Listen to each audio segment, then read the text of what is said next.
Dugo putovanje Srbije u Evropu možda je počelo baš na ovom mestu, na samitu Evropske unije u Bijericu u oktobru daleke 2000.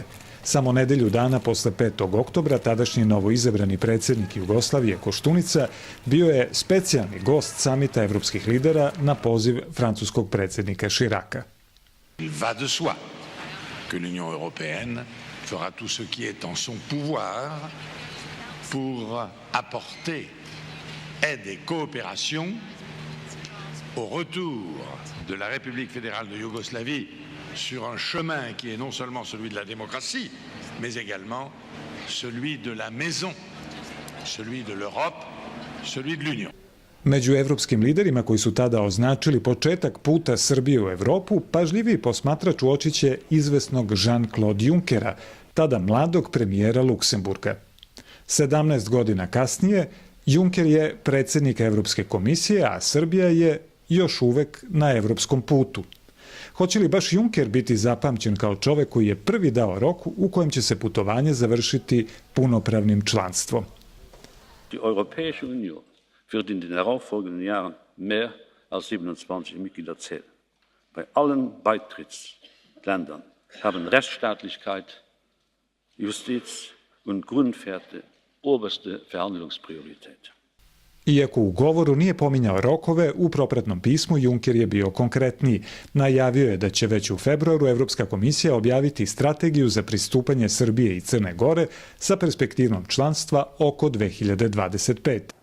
Niko ozbiljan u Briselu nije shvatio to na način da će do 2025. Srbija i Crna Gore, konkretno kada govorimo o zemljama, kandidatima koji su vodeći u procesu, postati članice, nego da je to neki najraniji mogući datum. Znači, treba stvari ipak staviti u perspektivu. Iako su mnogi Junckerovu izjavu primili kao još jedno obećanje na dugom štapu, poznavaoci procesa ističu da je njen značaj upravo u tome što se prvi put najviši zvaničnik Evropske unije izjasnio o okvirnom datumu za prijem Srbije.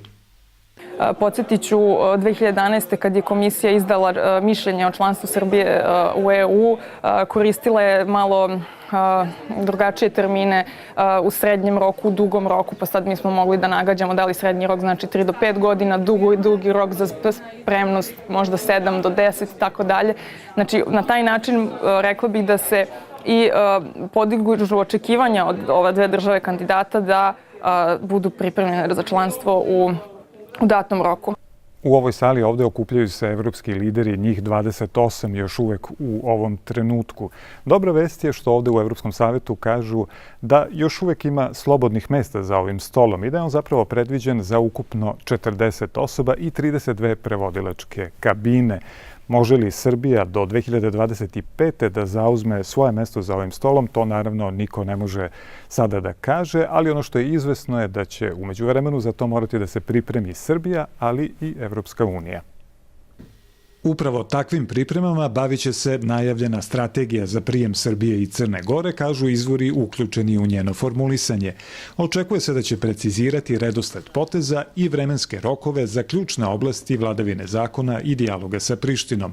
S druge strane, i Evropska unija mora da u svom budžetu predvidi novo proširenje, odluči koliko će tada imati komesara ili službenih jezika. Važno je da Junckerov signal ne bude samo prolazna šargarepa, već znak da prijem Srbije postaje konkretna stvar, upozoravaju analitičari. Ja mislim da EU treba konačno, govorimo o političkom nivou, da krene posle negde 2010. godine, kad imamo zastoj u kvalitativnom procesu proširenja i reformi, da krene sa reči na dela. I to je ono što očekujemo. Znači, očekujemo fokus, zaista ozbiljan fokus na ljudska prava, demokratiju, slobodu medija, na vladavinu prava, znači sa reči na dela.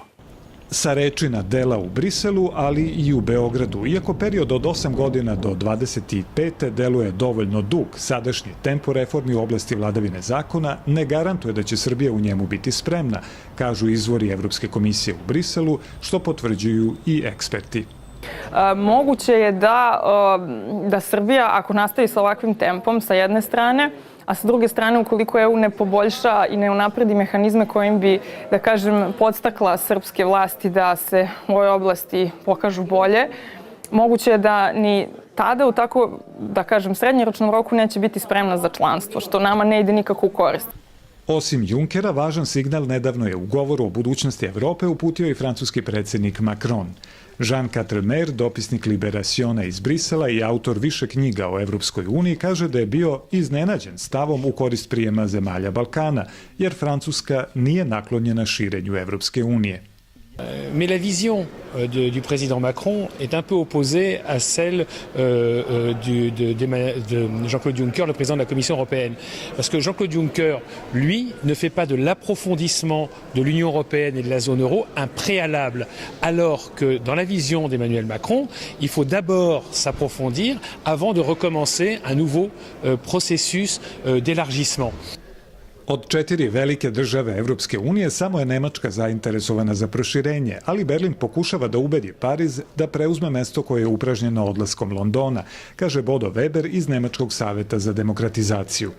Mislim da ne treba biti bojazan u regiji, da Njemačka će nekako slabiti svoju vodeću ulogu unutar Europske unije što se tiče guranja proširenja ka Zapadnog Balkana, pogotovo ni u tom specijalnom odnosu što se razvilo zadnjih par godina između Berlina i Beograda. Weber kaže da očekuje da će ubrzanje dijaloga Beograda i Prištine ka njegovoj završnoj tački biti ključan faktor za napredak Srbije ka Evropskoj uniji, ali da ne treba očekivati da će to doneti popust u drugim oblastima. Nema nekih trgovanja tu od strane Europske unije, ne možete rešiti bolno pitanje Kosova i čisti možda odnos to pozicioniranje između europske integracije i odnosa prema Rusiji, a da se bi moglo mimo ići pitanje uspostavljanja reforma pravosuđa i uspostavljanja jake vladavine prava. 14 godina posle samita u Solunu, kada je Evropska unija prvi put zvanično obećala evropsku perspektivu zemljama regiona, u maju će se u Sofiji održati novi samit Evropske unije i Zapadnog Balkana. Iako posle egzistencijalne krize Evropa pokazuje znake oporavka, pitanje je koliko će ovog puta moći da obeća. La France va sans doute tout faire pour que l'élargissement n'ait pas lieu avant l'approfondissement qu'elle souhaite. Il faut que les choses soient extrêmement claires. Un nouvel élargissement dans les conditions actuelles, ça condamnerait l'Europe à la paralysie. D'autant plus que la Commission, quand elle dit qu'il faut qu'à terme tous les pays de l'Union européenne rejoignent la zone euro, rejoignent Schengen, etc., Zato će možda Evropa u više brzina za koju se zalaže Macron biti model koji će olakšati prijem Srbije i Balkana u Evropsku uniju. Objavljivanje strategije u februaru biće prvi jasni indikator šta očekuje Srbiju i Evropsku uniju narednih godina.